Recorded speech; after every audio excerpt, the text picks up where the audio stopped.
beloved Boss Mike Cervera. Oo. Etong gustong ipalabas ni Roque. Nako, meron daw tatlong video pa raw ng pulburon video. Oo. At kung sino-sino na yung tinuturo, mga kababayan, kung sino-sino yung tinuturo eh. Oo. Sino kaya? Ang tinuturo ni Roque, mga kababayan, alamin natin yan. Dine, sa ating ipapakitang mga video. Opo Eto na, Roque, pasok! No? Bukod dito sa video na napanood na ng lahat, meron pa pong isang Eto mga kababayan, nandiyan si Ate Evangeline, oo, Kecho, oo. Shoutout ho sa lahat ng mga bagong dating, Opo, Elias Bulusan, oo. Leah Patricio, sa mga hindi pa ho nakakapag-like. Renceline, opo, Nandiyan dyan na rin si Renceline, oo. Na ating masugid din na taga-subaybay ito. Ate Rose's Kitchen, nandiyan na rin, oo. Sa konti pa lang nagla-like, bahala na sila dyan. Kung ayaw nila, wag na natin pilitin, Oo. Pilitin pa ba natin yan? Eto na, mga kababayan. Harry Roque binunyag na may tatlo pang, mga polvoron video si Pangulong Bongbong Marcos. Eka, mga kababayan. So, bakit mo nasabi ito? Talagang ako, desperado na ho itong si Baklang Roque, mga kababayan. Oo, Bakit ka bakla eh? Sabi ni Meme Pebbles, bakla daw talaga to eh. Sige, tuloy, pasok! oo nga pa po, no? Bukod dito sa video na napanood na ng lahat, meron pa pong isang tao na positibong nagsabi sa akin na meron pa siyang nakita mismo sa kanyang dalawang mata, tatlo pang video. Kita nyo mga kababayan, sa sobrang desperado ng mga yan, meron pa raw silang video. Oo, na tatlo. Kayo ba'y naniniwala rito? Kasi mga kababayan, ganito lang ho yan. Sa kalagitnaan, hindi na nga sa malapit na ho silang maubos lahat. Ano po? Hanggang si Digong ho ay nilipad na ho sa may Netherlands, mga kababayan. Abay, kung meron po silang ganyan, di ba, Nenet? Kung meron po silang ganyan, na talagang mga ebidensya, matagal nyo nang nilabas yan, gaga.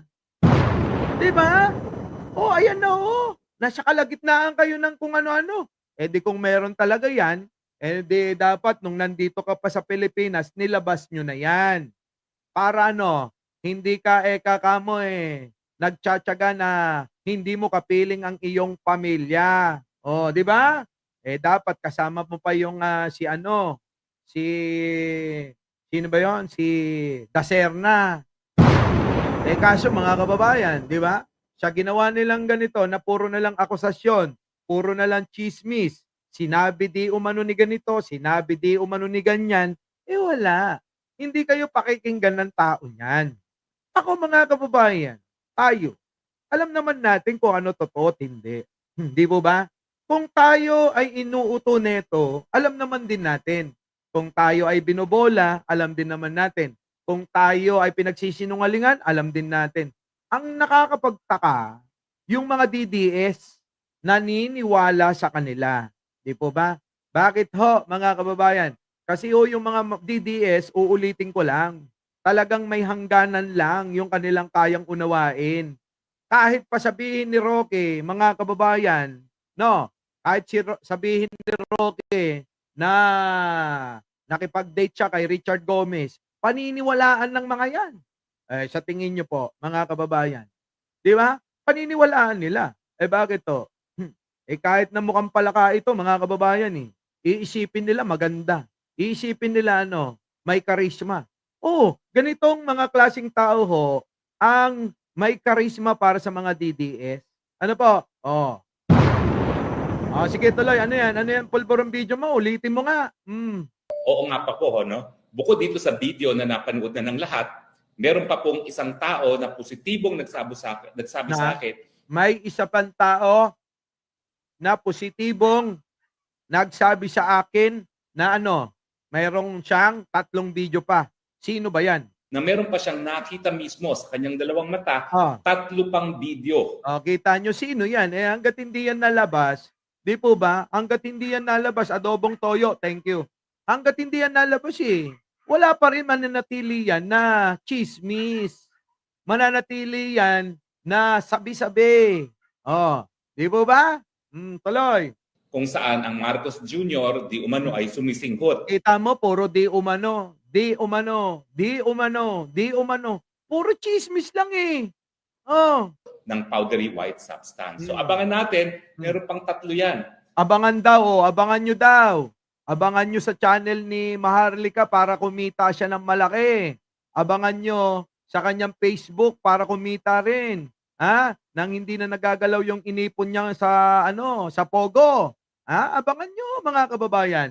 Panoorin nyo sa mga Facebook nila, sa mga channel nila. Kung ako'y hindi lang nag-asylum ngayon sa Netherlands, edi ako naghahanap ng 3 video na yan. Bakit kasi nag-asylum ka? Bakit di ka umuwi? Sabi nga ni Meme Pebbles kung talagang matapang ka, at kung talagang ikay walang kasalanan, panindigan mo yan, umuwi ka. Diba? Hindi mo may pagtatanggol ang sarili mo sa pamamagitan ng pagtakas mo, ng pagtatago mo. Tago ka ng tago, di ba? Ikaw pumupunta sa mga bansa na tingin mo ay ligtas ka para hindi mo mapanagutan itong mga kasalanan na inaakusa sa'yo. Kung matapang ka, alam mo yung sa sarili mo na wala kang kasalanan, dapat umuwi ka. Gayahin mo si Dilima noon na binibelat-belat mo lang. Ngayon, ako'y naniniwala, Rocky, mas lalaki pa sa iyo si Dilima kung pagbabasihan yung ginawa niya at ginagawa mo ngayon. Tama po ba, mga kababayan? Tama po ba? Mas lalaki pa si Dilima kumpara dito kay Roque. Di ba? Si Dilima hinarap lahat yung mga akusasyon sa kanya. Sukdulan na makulong siya. Basta alam niya sa sarili niya na nasa tama siya at alam niya na darating yung panahon ay mapapawalang sala kasi puro mga gawa-gawa lang yung mga ebidensya. Ayun, mga kababayan. Nagkatotoo. Napawalang sala si Dilima sa kabila ng napakaraming patong-patong na kaso na inimbento ng grupo nila. Eto tandaan nyo ang pagmumuka. Yang grupo na yan po ang mga nag-imbento ng mga kung ano-anong mga tanim na ebidensya nila. Ngayon, mga kababayan, nakita nyo naman yung nabaril kahapon, si Kerwin Espinosa, yun na mismo ang nagsabi na, sinabihan pa si Bato na, huwag ka nang gumawa ng kung ano-anong kwento, Bato. Doon na tayo sa totoo. Tama na. Kita nyo? Alam nyo, sa totoo lang, sa pagkakabaril sa kanya, malamang may kinalaman yan dito sa kanyang papatotoo sa ginawang hearing dyan sa Quadcom, mga kababayan, sa palagay ninyo. Ganun lang. Ito si Roque. Wala hindi niya mapapanindigan kung ano ba talaga. Totoo ba siya? Wala ba siya talagang kasalanan? Wala. Hanggang sa ngayon, mga kababayan, iisipin na maraming tao na may kasalanan ka. Kasi kukumpara ka kay Dilima. Ang titignan namin yung ginawa nyo kay Dilima noon Di ba? Binelat-belat mo pa noon. Ngayon, di mas belat ka ngayon. Oo. Belat talaga. Ikaw ang belat na walang bilat. Ano ba naman kung nasasabi ko? Hindi po ba? Siya yung, dati mga kababayan, binibelat-belat niya si Dilima ngayon mga kababayan siya yung belat na walang bilat. Tama po ba mga kababayan? Tama! Oo! Biruin ninyo mga kababayan, hanggang sa ngayon, dakdak pa rin ang dakdak. At talaga naman, makikita nyo sa itsura niya, na stress na siya. Gaano pa katagal yan, Roque? Magtsatsaga ka na ganyan? Hindi mo man lang dadalin dito sa ating bansa. Biruin nyo, nagsisigaw kayo. Dapat litisin natin si Digong sa Pilipinas sapagkat siya'y Pilipino. Yun naman pala Ikaw din naman Pilipinong bilat Di ba? Bakit di ka umuwi? Oh, dito natin litisin yung ano, yung pinaglalaban mo. Sabi nyo nagana naman ng hustisya ang ating justice system. Eh bakit eto? Ayaw umuwi rito. Di mo ba? Eh bakit ho eto ayaw umuwi rito kung nagana naman ng hustisya ang ating justice system? Na yun ang sinasabi nila. Oh, di po ba mga kababayan? Bakit to? Dahil alam niya sa kanyang sarili na siya po ay nakagawa ng mga kasalanan na labag sa ating saligang batas. At mga kababayan, ito po ay alam po niya na siya ay makakasuhan. At ito, mga kababayan, ay mahahatulan. Bakit to? Mahahatulan ng guilty. Alam niya po yan sa sarili niya. Malakas po ang ebidensya. Kaya ho, ang ginawa niya, abay siya ho ay lumayas at pumunta na ng kung saang-saang bansa. Ganun lang ho yun, mga kababayan. Tuloy mo pa. Pero pakiusap ko dun sa taong nakakita ng 3 video, pwede ba please lang para sa taong bayan? O, kita mo, pwede ba please lang, akala nyo totoong totoo, no? Siguro, mga kababayan, dahil sa sobrang stress nila, kung sino-sino na lang ang nakakausap nila sa hangin. At yun siguro, yung ibig niya sabihin. Kasi ho, mga kababayan, uulitin natin. Sa tagal na ho ng panahon, matatapos na nga si Pangulong Bongbong Marcos. Hanggang ngayon, wala pa rin silang mapakita na legit, na totoong gumagamit ng pinagbabawal na gamot si Pangulong Bongbong Marcos. Wala pa ho, kahit katiting, wala pa silang napapakita hanggang sa ngayon. Di po ba? Kaya nga ang sagot ni Attorney Claire Castro dito kay Bilat, mga kababayan, aba, kayo yung nagbibintang, kayo yung magpakita ng ng katibayan. Kung totoo na itong si Pangulong Bongbong Marcos ay gumagamit ng pinagbabawal na gamot. Kaso mga kababayan, sabi ko nga kanina, hanggang sa mga panahon na ito, hanggang sa mga oras na ito, ay nako, mga kababayan, puro na lang pagbibintang at puro aligasyon yung kanilang mga pinupukol. Wala na hong iba. Diba? Eto na. Tuloyin natin. Tuloy. Hanapin mo man naman yung 3 video na yan, makita natin yan. Dahil hit na hit. Kita mo, hahanapin pa. Hahanapin pa raw yung 3 video, mga kababayan. Anong klaseng kalokohan? So si Roque, parang tingin ko, iisa lang ang pinanggagalingan ni Roque, ni Maharlika. Dahil sila yung magtropa. Ano ba, Roque? Sabihin mo na, may kinalaman ba dyan si Sara Duterte? Bulgar mo na lang, matutuwa pa kami. Ngayon, yan, yung isang video niya. Next, ito, yung kanina, mga kababayan. Pasok! Upo yan, matagal ko nang pinabagsak itong gobyerno. Ito, mga kababayan, hindi ko natapos ito kanina. Pinakita ko lang kay Meme Pebbles. Ngayon, tatapusin natin, mga kababayan, pasok! Kasi kung totoo po yan, matagal ko nang pinabagsak itong gobyernong ito at hindi na ako ngayon nasa asylum sa Netherlands. Hindi na po ako ngayon nawalay sa piling ng aking mga mahal sa buhay. Kawawa ka naman pala, no? Pwede ka namang hindi mawalay kasi umuwi ka lang din edi kasama mo na sila. Di po ba? Sino ba may kasalanan ng ganyang sitwasyon ng buhay mo? Hindi ba't ikaw din? Pinili mo yan Pwede mo namang kasama pamilya mo, umuwi ka rito. Harapin mo lahat yung kaso mo. Ipaglaban mo yung sarili mo. Abogado ka pa naman. Di po ba? Abogado ho ito. Si Bilat. O ba, mga kababayan? Abogado ho. Kaya lang ho, mga kababayan, ako'y nagtataka. Abay, hindi ho niya maipagtanggol yung sarili niya. Yun lang pala ang problema mo. Hindi mo makasama ang pamilya mo. Di umuwi ka rito, makakasama mo sila. Kung totoo yan na kaya kong pabagsakin ang gobyerno Marcos. Syempre, nagyabang ka siguro sa harap ng mga ng mga vlogger na kasama ninyo. Hindi mo naman alam kung ano yung nasa isip ni Meme Pebbles. Di po ba, mga kababayan? Hindi siguro may iwasan na itong si Roque nagyabang, kaya kong pabagsakin 'yan. Yang gobyerno ni Marcos, kaya ko 'yan. O para nga naman lumakas ang loob ng mga nakikinig sa kanya. Siyempre 'pag pinanghawakan nila yung sinasabi niya na kaya niyang pabagsakin ng gobyerno, lalakas ang loob ng mga tanga. Tama po ba? Tama po ba?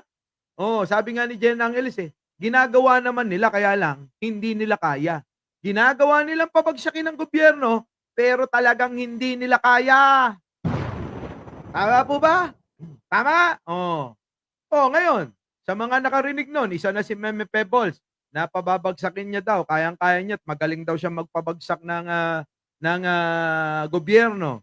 Oh, mga kababayan, siyempre tumatak sa isip ni Meme Pebbles yun. Kaya ngayon, sinisiwalat niya. Anong masama doon? Wala ho. Sapagkat kung ano laang yung mga narinig ni Meme Pebbles sa mga sinasabi nito, oy, sabi ni Meme Pebbles, meron daw siyang record. Meron hong resibo si Meme Pebbles. Alamin ho natin yan. Oo. Excited po ako dyan na malaman kung ano yung mga pinag-usapan nila ni Meme Pebbles. Ano po? Alamin ho natin, ano? Kulang na kulang ho kasi. Kulang na kulang yung ating oras kanina sapagkat sunod-sunod ho yung mga pa-interview ni Meme Pebbles natin, mga kababayan.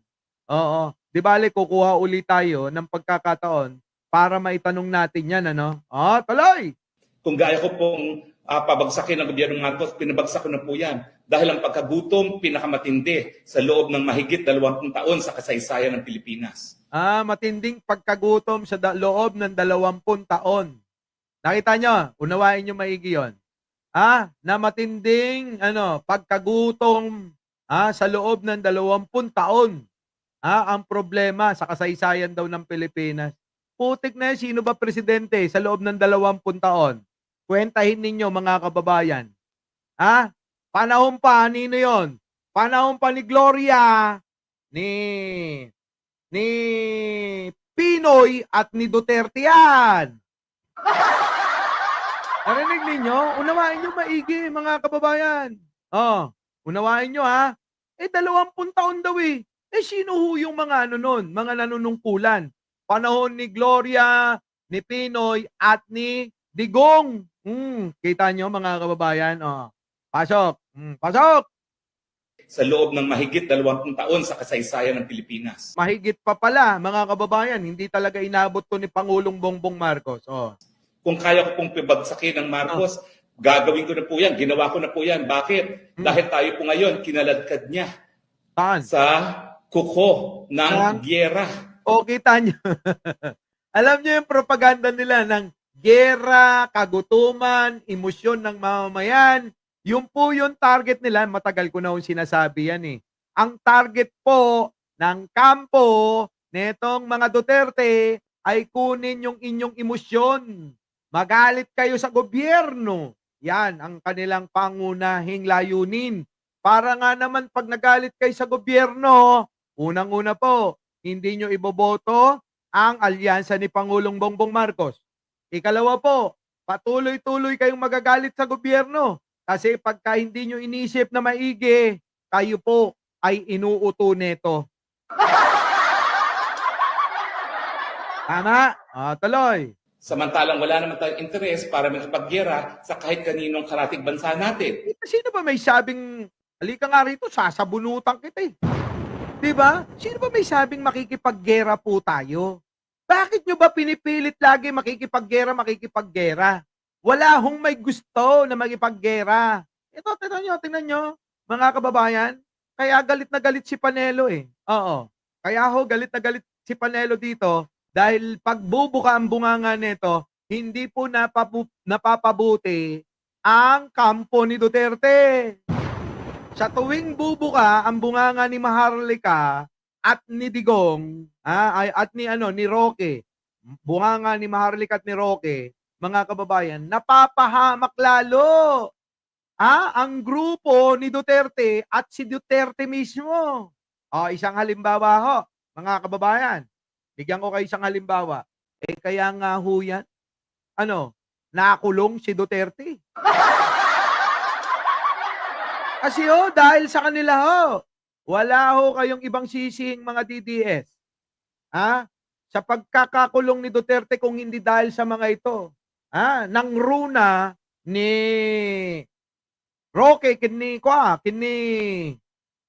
Maharlika, Dagita, yan sila ang sisihin nyo. Tama, mali, mga kababayan. Tama, di ba? Sabi ni Ramjay Negros, plus Pinoy pa, pala, 6. Kita mo? Kayo na, bahalang mag-compute dyan. Hindi na inabot ni Pangulong Bongbong Marcos. Sapagkat tayo, mga kababayan ngayon, nagbabayad na tayo ng mga inuutang natin. Hindi tulad ni Digong. Sa buong kanyang termino, wala ginawa kundi mangutang lang ng mangutang. Hindi nagbabayad. Opo. Imbis na ibayad, yung kinukurakot nila, mga kababayan. Yung pambayad imbis na ibayad, kinukurakot ni Digong.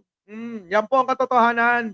Tuloy. Inarariyan na yan. Nakatutok na po sa atin ang mga missiles ng China. Tama, nakatutok na ang mga missiles ng China.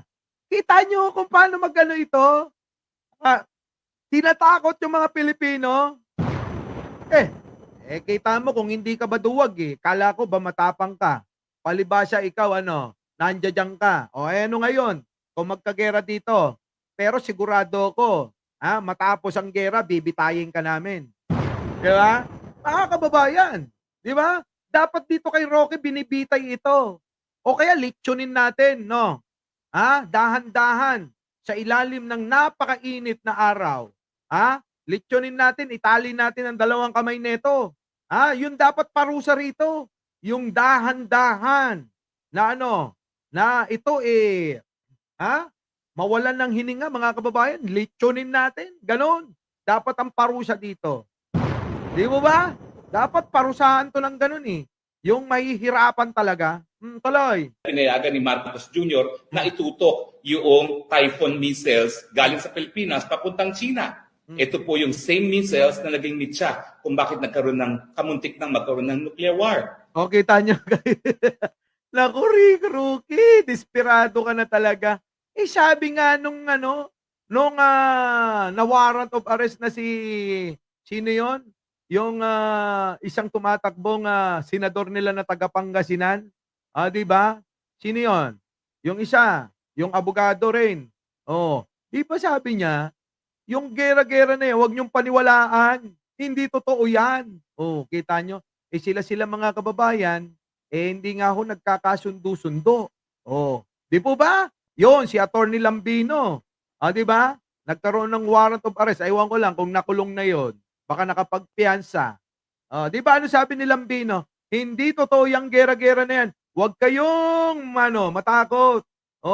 Sabi nila mga kababayan, nung sabi ng ng gobyerno ni Chief of Staff Bronner. Tayo ay maghahanda.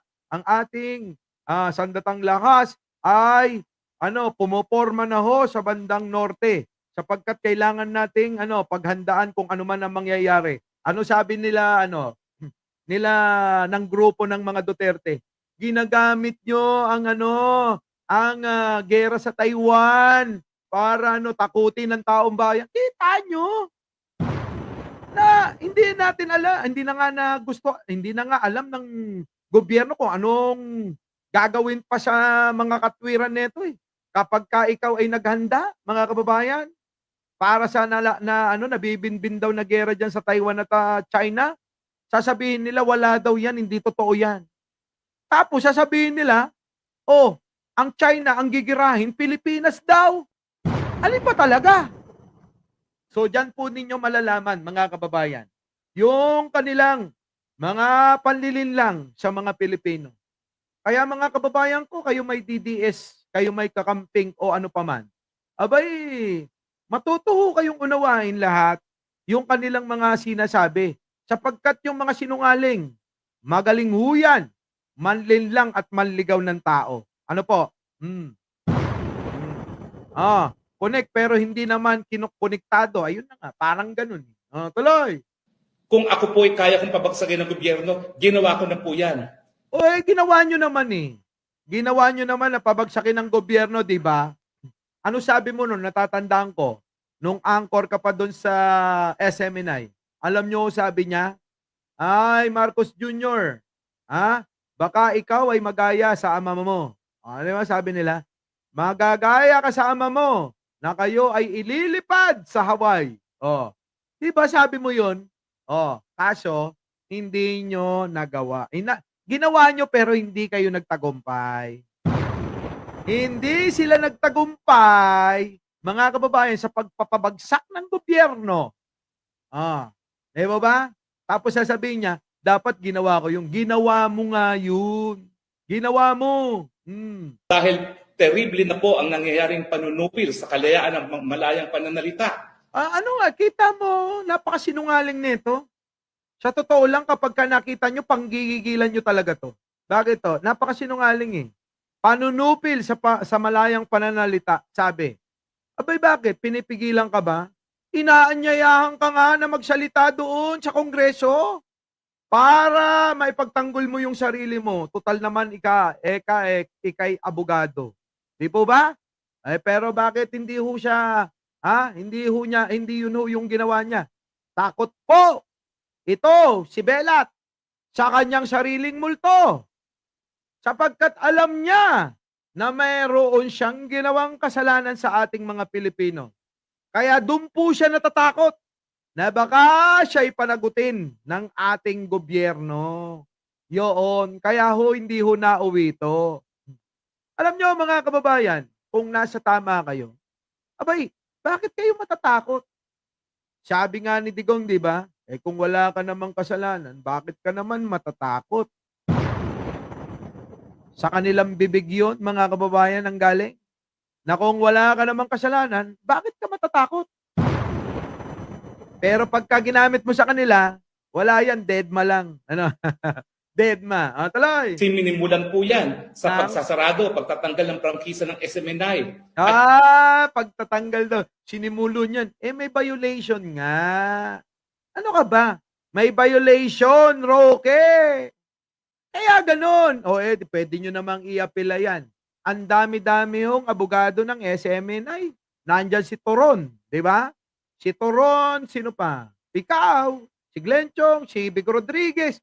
Napakarami nyo dyan eh. Napakarami nyong abogado. I-apelo nyo sa Korte Suprema. At di po ba kayo naniniwala naman na gumugulong ang sistema ng ating hustisya dito sa sarili nating bansa? Dali nyo sa Korte Suprema. Diba, Jojo Chavez? Oo, sinadya ko yun. Tuloy. Ngayon, yung pananakot at pagpapakulong sa mga vloggers natin. No? At kahapon nga, 4 na namang vloggers ang pinakulong. No? Si Mark Lopez, si Sas. Pinakulong daw mga kababayan. No? Tingnan nyo kung paano ito magsinungaling, mga kababayan. Diba? Tingnan nyo kung paano magsinungaling. Pinakulong daw. Sino? Si Mark Lopez, si Sas, sino pa? Vloggers ang pinakulong. No? Si Mark Lopez, si Sas. Wait. Dito. Pananakot at pagpapakulong sa mga vloggers natin. No? At kahapon nga, 4 na namang vloggers ang pinakulong. No? Si Mark 4 na vloggers daw yung pinakulong. May pinakulong po bang vlogger? Meron po ba? Meron po bang pinakulong na vloggers? Wala ho ako nalalaman na may pinakulong. Pero si Roque, hindi na yata niya alam yung kanyang mga sinasabi. Sapagkat si Roque, mukha po ito mukhang nasisiraan na ng ulo biruin ninyo sabihin niya na meron daw pinakulong na na mga vlogger. Sa kanya galing yan Sino-sino yung mga pinakulong?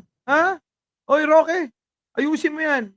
pakulong sa mga vloggers natin. No? At kahapon nga, 4 na namang vloggers ang pinakulong. No? 4 na naman ang vloggers na pinakulong. Sino-sino? Si Mark Lopez, si Sas, si Doc Loren Badoy. Nakalimutan ko kung sino pa yung isa. Naku, mga kababayan. Kita mo, 4 na lang, hindi mo pa matandaan. Pinakulong daw! Sino kaya yung mga pinakulong na yan, mga kababayan? Ay, naku. Sa bagay, noong pa man. Sali-saliwa na yung sinasabi niyan. Dakdak lang siya ng dakdak, mga kababayan. Pero yung napapaniwala niya, yung mga tanga lang. Our beloved Boss Mike.